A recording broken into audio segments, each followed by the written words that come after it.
problem. That's gonna be a real big problem. Left my girl home, now I'm rolling on my own. No shame that I pre-game, secrets how to save. That's just how I do, and my friends do. But now I'm clubbing like a fool. Supermodel shaped like a Coke bottle. Killer smile like a style, all the fellas going wild. Let's connect, got the tech that she expect. This is something I regret. From my pocket, she's a threat. Here she comes. Hey, what's up? What you think? Did she just wink? Stay focused. What's your name? You're listening to Dateline New Haven with Paul Bass and his guest, Jonathan Wharton. Well, welcome to the inaugural Dark Ages version of Dateline New Haven. I'm your host, Paul Bass, inviting you to look behind the headlines on the stories that make New Haven tick. Well, we're all sheltering in place, folks, even if it's not the law yet. But I'm pleased that through the magic of station manager Harry Droz, we're going to be able to continue this program, this daily program, Dateline New Haven. And what better guest for the first remote version than a man who lives and breathes tech and is always about 3 decades or so ahead of the rest of us, Jonathan Wharton. Jonathan, thank you for coming on today and making time to be on Dateline New Haven. Thank you, Paul. I mean, it was partly my fault here with my Skype account, so I'm pleased we're able to figure out the Facebook. Well, Jonathan wears a lot of hats. He's assistant professor of political science? I got promoted. Associate professor at Southern King State University. He's helming the creation of a mayoral archives that's going to be an amazing resource for the community. He's former town chair of the New Haven Republican Town Committee.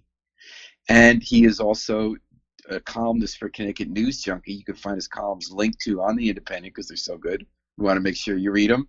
And he's written a book about Cory Booker. And that's just part of it. And he was on the City Plan Commission. Yep. So, Jonathan, great to have you on this morning. Thank you for having me on, Paul. I wanted to start by asking the obvious. This is the day of coronavirus. This is the era when we're all now living in isolation. And I take it you're working from home. I am. Matter of fact, I was finishing up my midterm grading. So what does that mean? Are you conducting your classes? Are you having chats with your students? How much are you working, more or less the same? It's very awkward right now because actually it's midterms. It's actually, it's midterm season, and right now this week we're on spring break. So officially next week we're going to go to transfer everything to doing online, and that includes doing WebEx for our classes. How many classes do you teach, Jonathan? Right now this semester I have 4. So it's a matter of it's been a lot of coordinating, Paul. It's kind of been interesting, especially for me since I'm in charge of doing the internship programs for my department. And so for a lot of students, unfortunately, their internships have either been suspended because of the virus, or they're continuing on remotely from their homes. So I've actually been in an email chain with my dean and my chairman even today on sorting out what do we do with our students, especially the ones who are trying to graduate. So it's a lot of stuff in academia we're still trying to sort out. I don't know if you heard about the graduations now not taking place for May. For you, I did hear that. I was in the Independent this morning. That was sad. I know the kids are sad about that. You don't get to graduate right of passage. Absolutely. And a lot of my students have been tweeting back and forth about this. But the reality is that this is the era that we're in right now for this spring semester. So initially the idea was to do everything online for the next 2 to 3 weeks after spring break, but now they're talking about, officially doing everything for the semester online now.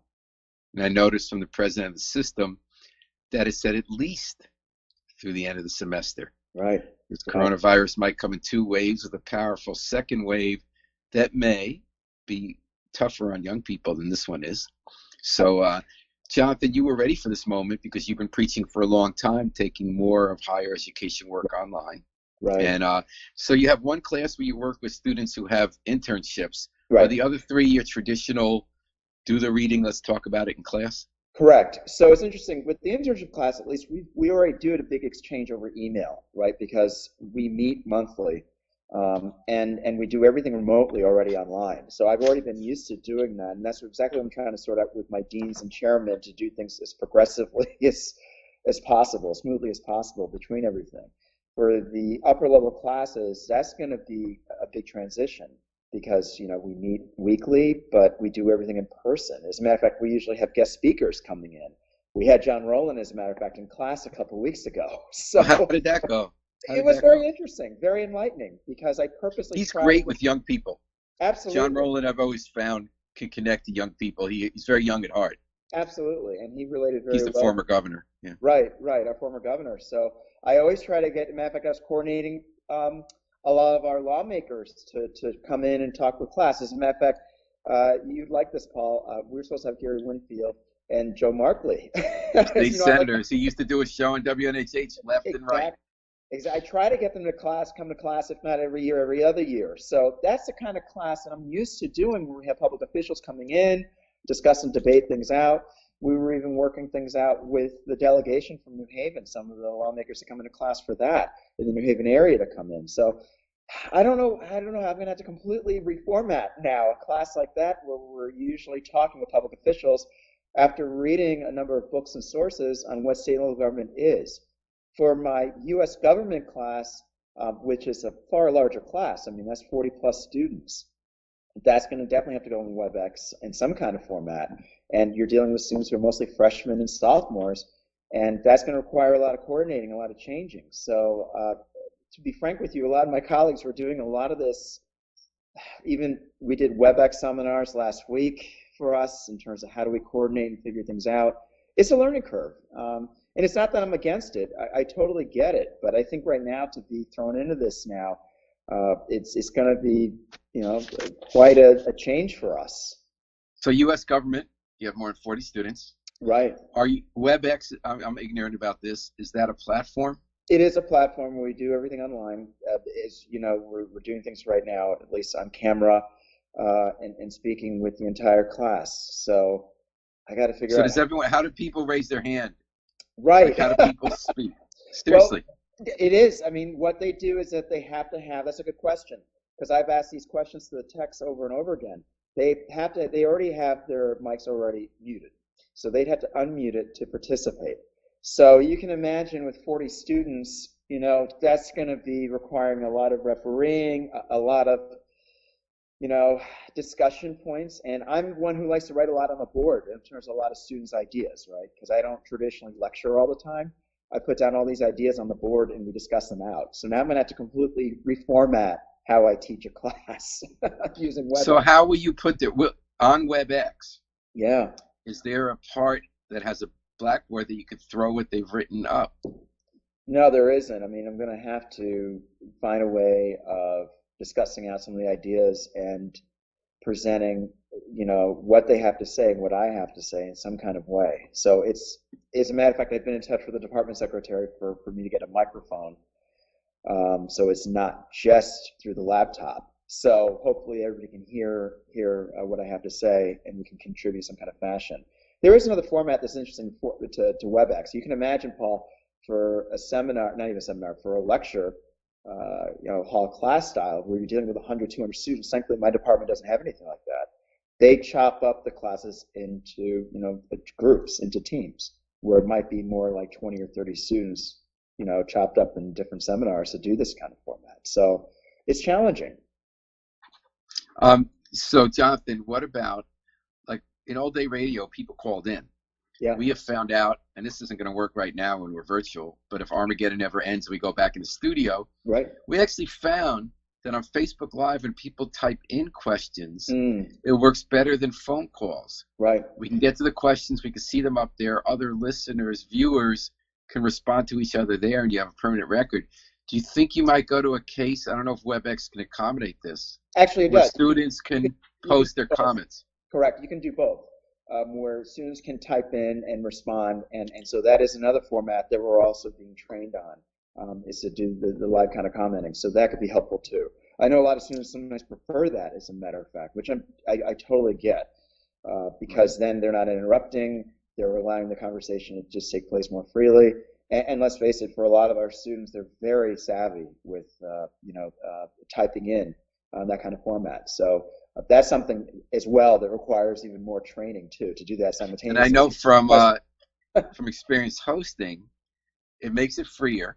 Right. It's sometimes hard to keep everybody in the same conversation. Two people answer each other, you and your guest, or you will be lecturing or having someone in, and you'll be talking one topic when something's going on another topic, then you're getting back to that. It's fun, it's exciting, and it is a crazy free-for-all. It is. It can be. And I brought up the question, I think you're going to like this one, Paul. I brought up with the techies last week at our university, what do we do about attendance? Because, the only thing you can tell online is who's chimed in on the chat and the conversation, but does it really keep track of it? Because do I begin at the class opening with doing attendance, seeing who's muted, who's not muted, who's actually on, who's actually paying attention, right? That's going to be the problem.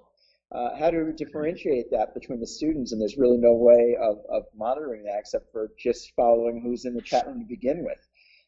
So that's some of the challenges I have to obviously deal with.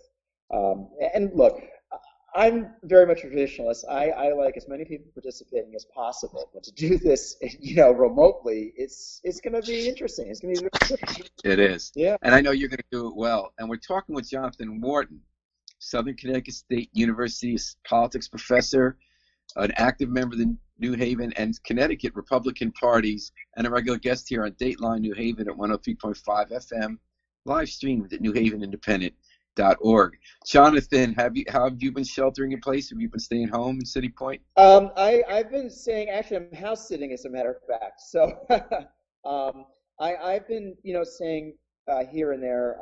Actually, I was seeing my friends in Madison earlier, over the weekend. So I've been staying at Point for the most part.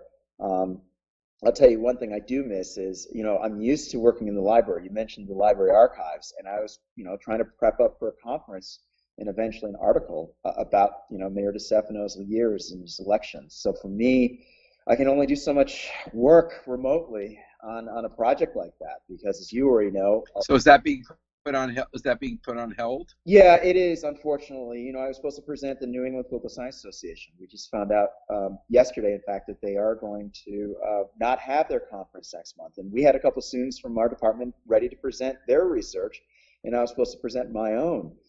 So it's a delay now.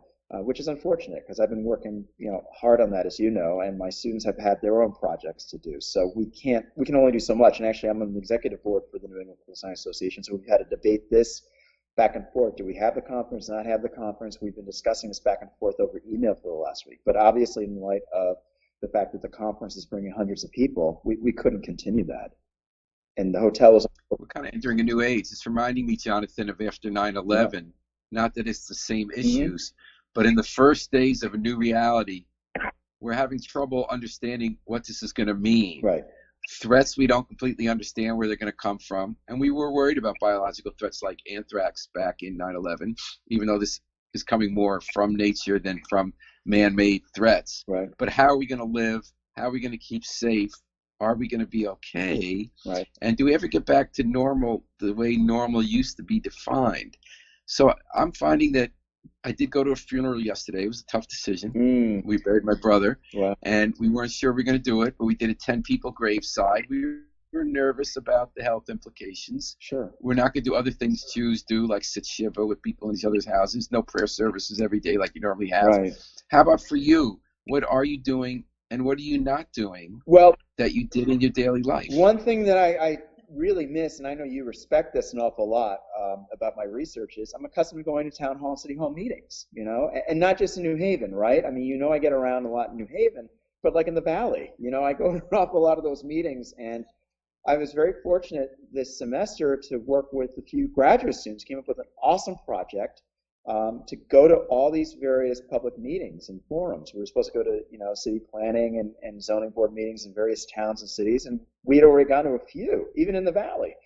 And now, obviously, we can't. And I know my graduate students are very much concerned about this. What do we do in terms of this as a project? But for me, I'm used to going to meetings every week, right, in these different towns and cities for either research or just curiosity purposes or knowing what is going on. And then what I love, and my grad students enjoyed this, I know you'd like this, Paul, oftentimes after the meetings, we would go out for a drink with the public officials, at a bar or what. And that's fun. Love that. Yeah. They couldn't stop talking about, wow, this is great to talk to these selectmen and these state representatives, and yet what do we do now?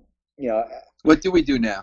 I don't know. Like, this is, I guess, I'm sure you heard Derby is going to be experimenting with this virtual town hall meeting style of doing everything online and doing what you spoke about in terms of, participating remotely by typing and writing in ideas. So I guess that's the new format. My grad students are going to have to figure out, what do we do about this? And actually, they were very excited because they wanted to present their findings on NPR. We had set things up for doing that in May with Lucy's. They'll be able to. I was just on NPR this morning. We're using Skype at work. Yeah, so, Jonathan, I love the way you get people interested and caring about local government. It matters more than any other level in our lives, and you have a gift for that. I live. And so I hope you're making it through. We're talking about that on Dateline New Haven, WNHH 103.5 FM, live stream at newhavenindependent.org. So what? Oh, by the way, there was a parking authority meeting done by phone. So Tom Breen, our reporter, covered that by phone. I don't think the public knew about that. They're going to have to figure out how to include the public. The Board of Alders did live stream their meeting. City Plan Commission used to sit on. They're going to next week do theirs live as well. I think there's going to be an important learning curve of how we inform the public, because there are public noticing requirements. Right. Like, we're not going to be sticklers of the media right away. We're going to ask the question, but we didn't really find out whether it was, City Hall was officially closed on Monday. So did the parking authority have the 24-hour notice about how you can go? Right. I think we're going to be relaxing rules at all levels of government, starting with the federal government. I know they're going to be relaxing rules on what hospitals regulation, and in the state about insurers and that kind of thing. So I hope that works. One of the last meetings that took place in person in New Haven was at 200 Orange Street, the government office building.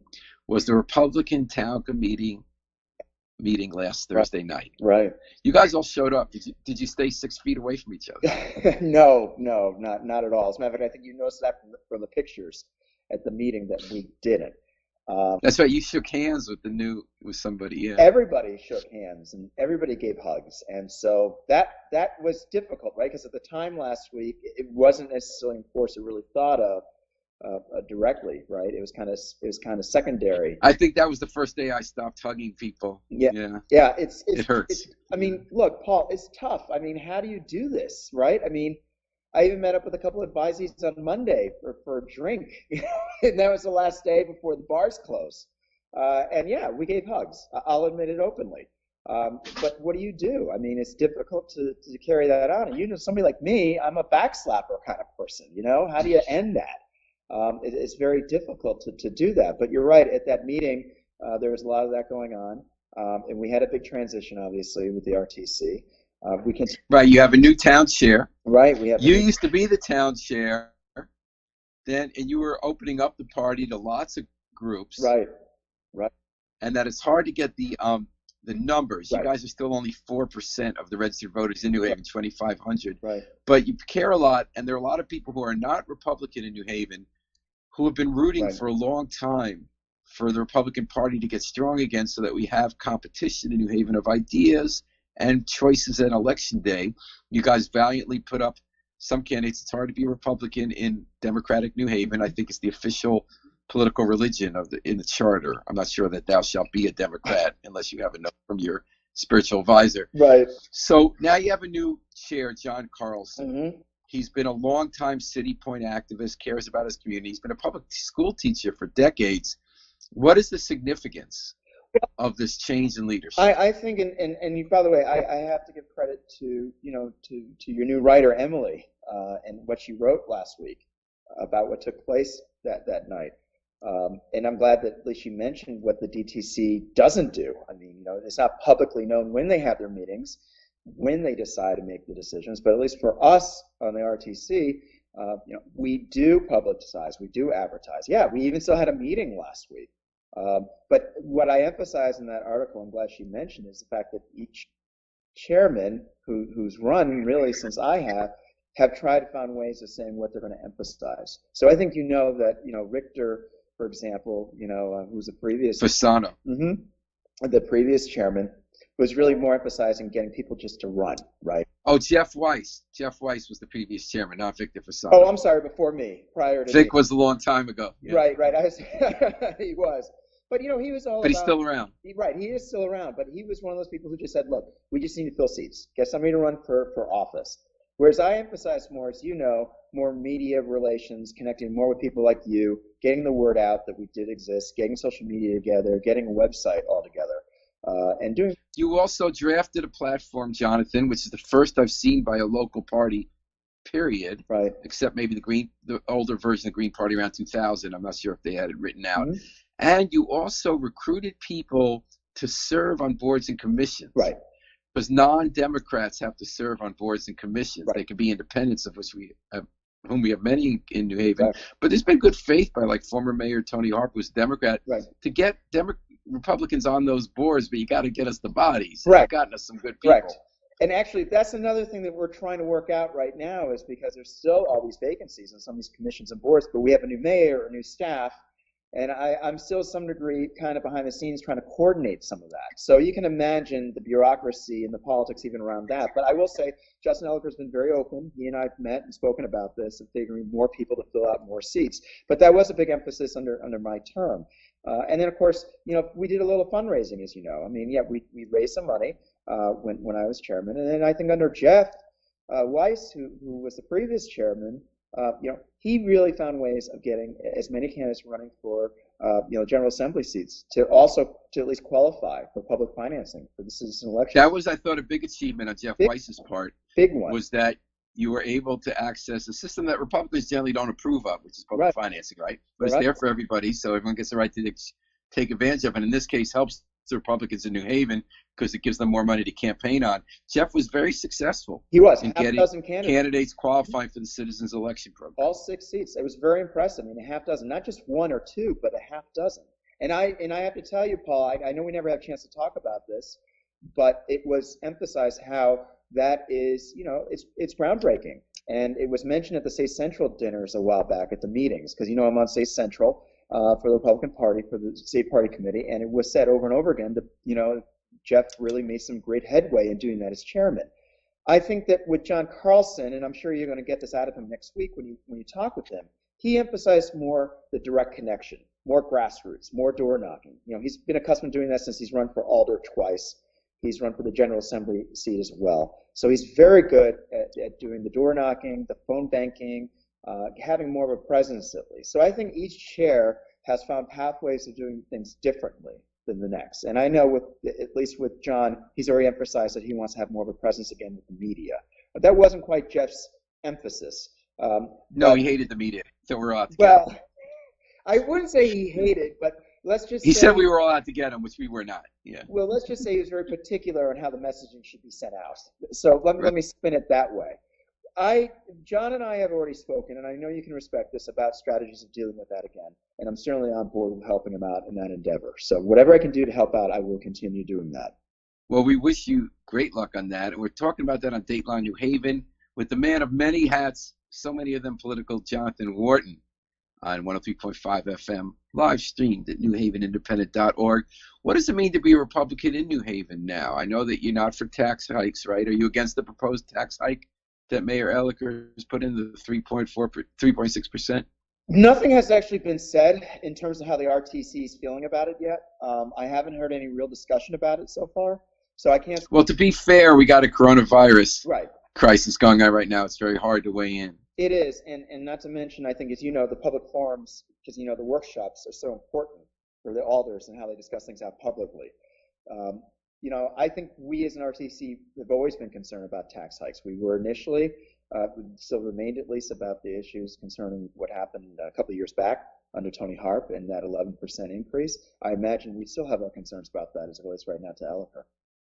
Obviously, the big question is, do we rethink government? If people widely agree that tax hikes are a bad idea in New Haven, including many people who support state and federal tax hikes, but feel in New Haven the government can't print the money. Right. So that if you keep, and we're limited in how much we can tax, and because 60% of our property is tax exempt, the other 40% pay more than they normally would.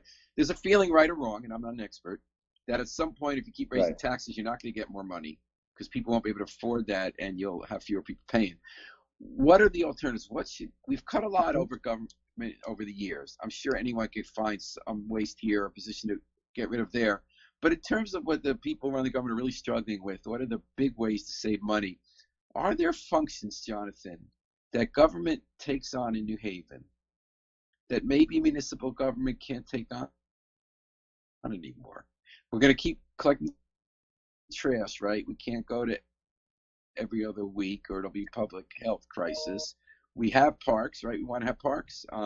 So have one of the cops. things What I've been can we do? emphasizing, What can we not do? since I've been on the City Plan Commission, which, my last meeting was last month, I think, as you know, is to say, and I know the RTC is definitely on board with this, is to emphasize more economic development, find a better way of streamlining and ending a lot of the red tape and the bureaucracy of these projects where it takes them so many commissions and board approval, and it takes such an extended longer time, and the paperwork is just, amazingly difficult and such a burdensome process for developers and investors to really come into a city like New Haven and to do this kind of thing. It's so antiquated and problematic. I will say that at least with the Elliker administration, they've been stressing over and over again to find a better way. He ran on this. I think you know this, Paul, of saying, look, we need to get more investors to consider New Haven and to make it a more friendly place for developers and investors to come into New Haven. So that's no. That debate has gotten very complicated, Right. as you know.